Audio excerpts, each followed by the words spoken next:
Hello, and welcome to the Cancer Journey podcast. I'm Alicia. And I'm Sherry Ann. So let's do pest check-in. Sherry Ann, please start. Okay. Physically, 3.5, emotionally, 4, spirit, 4.2, hope, 4.25. And my word is Friday. That's this Friday feel. All right. So for me, Pesh, physically, I am a 3.8. Emotionally, I'm a 4.25. Spiritually, I'm a 4.4. Am a 4.25, and my word is processing. Okay. So our topic today it's kind of a big topic. We're going to be talking about stress responses, being that fight or flight initial response that we have when something comes up and how our body reacts to that. But really, I think we have the answer to stress. Right. Right. So it's fight, flight, and freeze. Mm-hmm. And what comes up is like that's the animal part of us, right? It's just the natural immediate reaction, not response. And so as humans, we have the capability to notice and pause so that we can be like, oh, I just got triggered. I'm in stress mode. And so here I go. So it's almost like stepping back and observing what's happening. And it takes a minute, right? It's Mm-hmm. like, oh crap, I just had this thought. I just wanted to say something, or I just started going into action. I'm kind of giggling inside right now because I'm becoming more aware. And that's really strange to say after all the work that I've done on Mm-hmm. myself and have brought to the Cancer Journey Institute. But it's because it's so innate and animalistic, it's like, oh, right. Because it just takes you. Right. It's Yeah, so it just natural. is exactly. Yeah. I mean, it's funny because it is an animal instinct. It does come to us naturally, and it's if we're talking about timing wise, like a stress response, fight, flight, or freeze happens immediately. There is no downtime to process, if you will, what's going on. It's just like our reaction, and everyone will respond to different stimulus differently, right? So I want to slow us down even further and let's just be there in each of those fight, flight, or freeze because we can all inhabit those at some point or another. We don't just, oh yeah, I always fight or I always flight or whatever it is. But I want to slow down and just be with what that feels like to have that reaction because I think so often we say the words but we don't take the time to understand what that feels like until we're there, and when we're there it's almost like there's this adrenaline coursing through our veins that makes us do that, so we're not recognizing how we're feeling and we're not doing the slowing down and we're not understanding where we are so that we can choose to shift somewhere else. So there is no recognition until we're in the heat of the moment. Right, right. And as you're saying this, and I do want to come back and break it down and step into each of them. I just noticed because what I love is while you're talking, I get a chance to pause and reflect, and I will almost immediate. Oh, so my immediate response is freeze, and then I go to fight, and then I go to flight. So it's like, what's happening? Okay, what? I have to protect myself, and then it's like, oh, I'm not dealing with this, and then I'm out here. So it's very interesting to just have that happen to me while you were talking. Mm-hmm.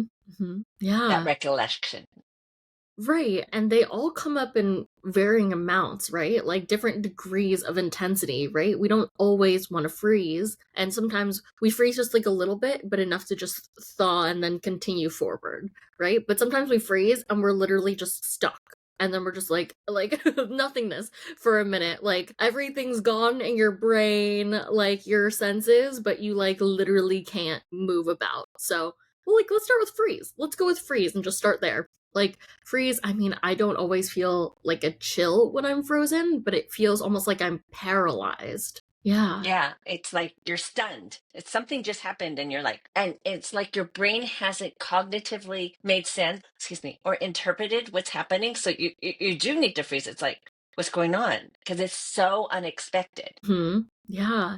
And it's there's this feeling of pure shock. absolutely pure shock, and you don't know what's gonna come next. It's just like the initial stages, it feels like almost of a stress response. And we can stay there or we can shift to another one. But there's that like I almost feel like my body stops moving, but I feel my heart so much more. And sometimes there's like instead of feeling like frozen like cold, I feel like actually there's like this heat that starts to like I feel my blood like coursing through my veins and like um I feel it sometimes rise to my face too, especially if I'm in some sort of like frustrated place and I'm shocked that someone has like crossed that line and I'm just like what do I want to do with this energy? And so that's you know what that's what it is. It's an energy buildup that makes me like what's going on? What do I do? I'm confused. I'm on fire probably.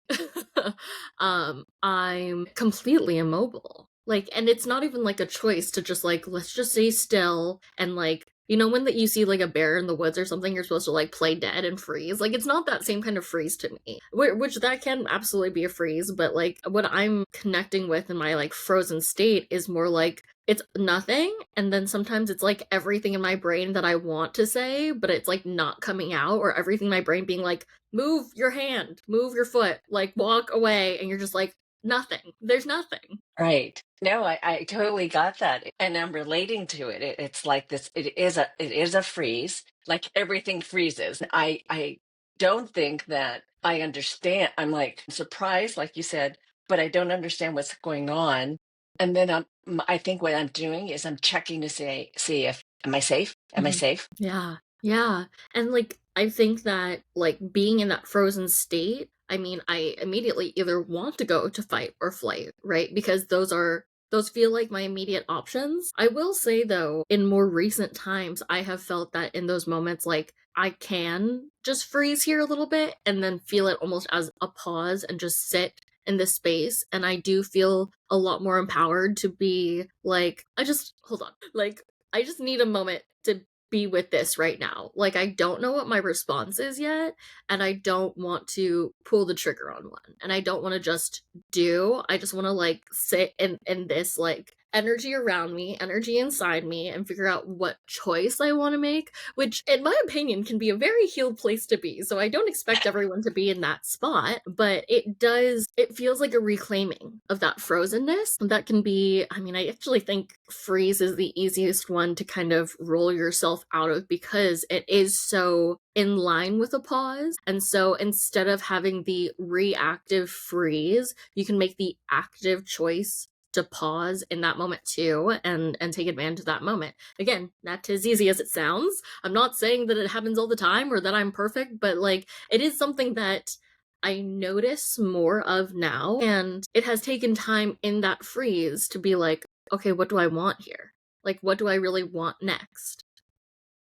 Exactly, because we emphasize and teach the pause tool at CJI all the time, and it has become what used to be just kind of like here's a tool into a really big processing tool. Mhm. So we do it a lot within the coaching so that we can slow things down. And as the coach, you want to be able to have both of the client and the coach in alignment. And so it's like, let's just slow this down a bit because we can get excited and we can get it's coming back to that stress response. We can get excited, we can get concerned, just and very emotional, but that pause, and when I say pause, I really want to like pause because it takes the immediate emotionalness out of the moment and lets you step back. Again, not easy because it's an automatic response, but I'm realizing as you're talking, because I know we've talked about this a little bit recently, that we've been stepping back when we notice. So it's almost like something happens, we give ourselves permission to pause, and we're stepping back, and then we're noticing so what's Mhm. going on. That curious part of us comes in now instead of whatever emotion wants to take hold. Mhm. Instead of my protective security meter checking and going, are we safe? Are we safe? Are we safe? It's more like, what just happened? What's going on? So I'm actually having a reframe right now as we're talking about the freeze because it felt that I shouldn't freeze. like something's happening and I should immediately go into action. But now in this in using the pause, I could see the advantage of being in freeze and inviting the curiosity so I can make a choice rather than a reaction. See, this is what I mean exactly when I was saying, like, we kind of have the solution to, like, those stress responses. Look, I'm not going to say it's going to work for everyone all the time and that it's like A plus B equals stress free, but it's more that, like, we have this tactic and this way of holding a perspective that allows us to roll out of that and let our nervous system relax a little bit and really see the stress response for what it's trying to say to us. We had briefly talked before when we chose this topic about how kind of the solution to stress is feeling your emotions, but also your stress response is an emotion, is what like you're making me think of right now. What I also thought of was you were saying we use the pause and it's more than just a tool.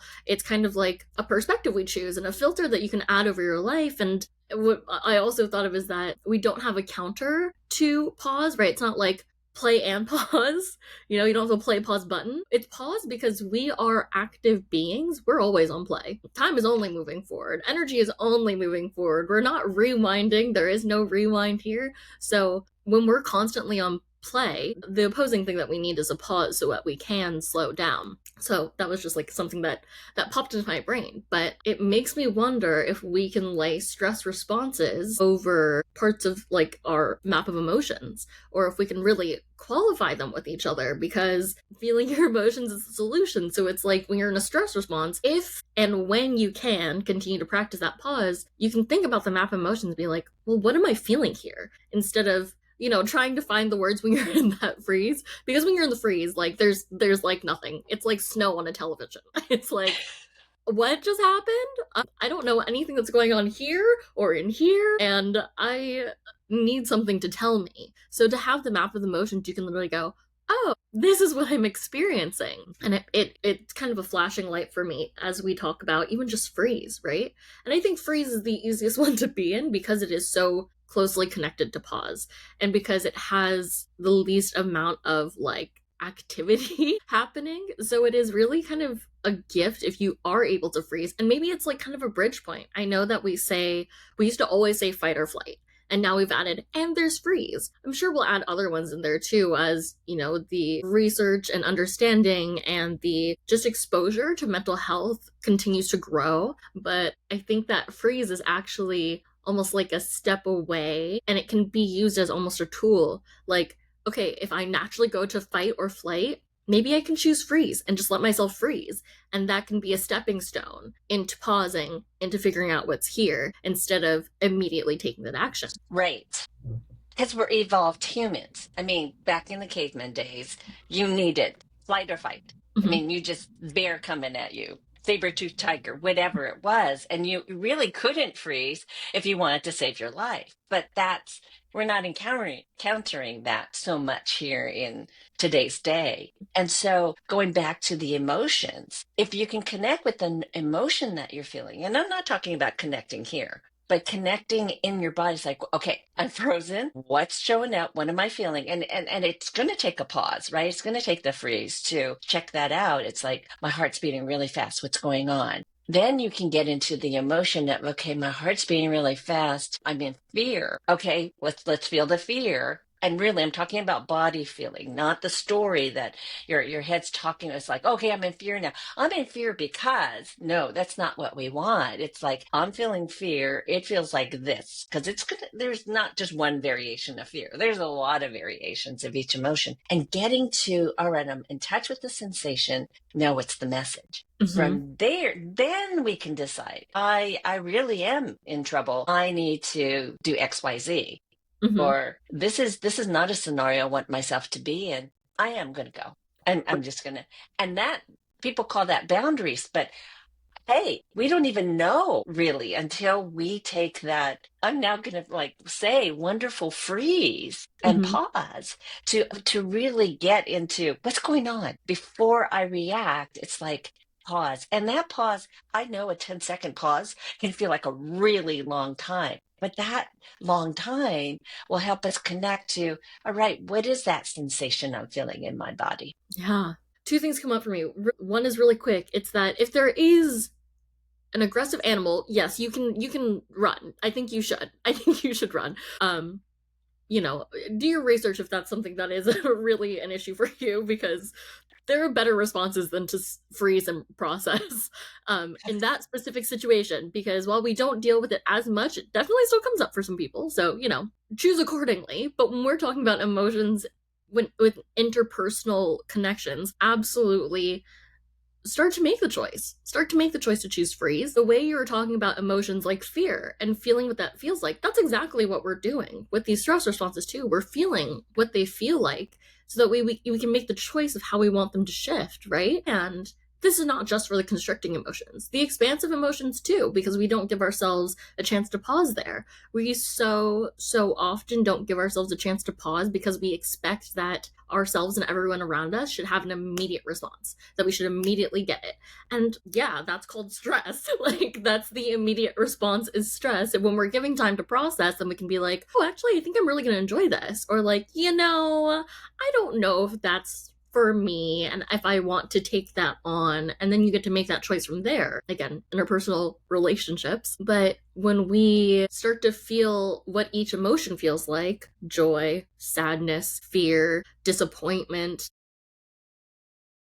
and we know it's where it sits in our body, we can focus there and ask it to shift, and we can start to release some of the tension. I mean, I think that's a really common feeling with the constricting emotions is tension. Go figure, constricting tension, like, brilliant. But like, you can literally feel your body tense. Like, maybe your hands are clenched, maybe definitely your shoulders are clenched. I know that for any human, your shoulders are clenched, and if they're not, I want to know your secret. But notice that you're feeling clenched in a restricted, constricted emotion gives you a moment to like, okay, let's just try to rest our shoulders in that moment. Not only is that good for you physically, but emotionally too, and mentally. And then you start to, I mean, it's not going to make it disappear all of a sudden, right? There's still going to be some brain activity happening there that makes you feel constricted, and the emotions are still going to be there too, the story's still going to be there. But when your body starts to be able to relax into what you want it to shift into, you're more likely to shift instead of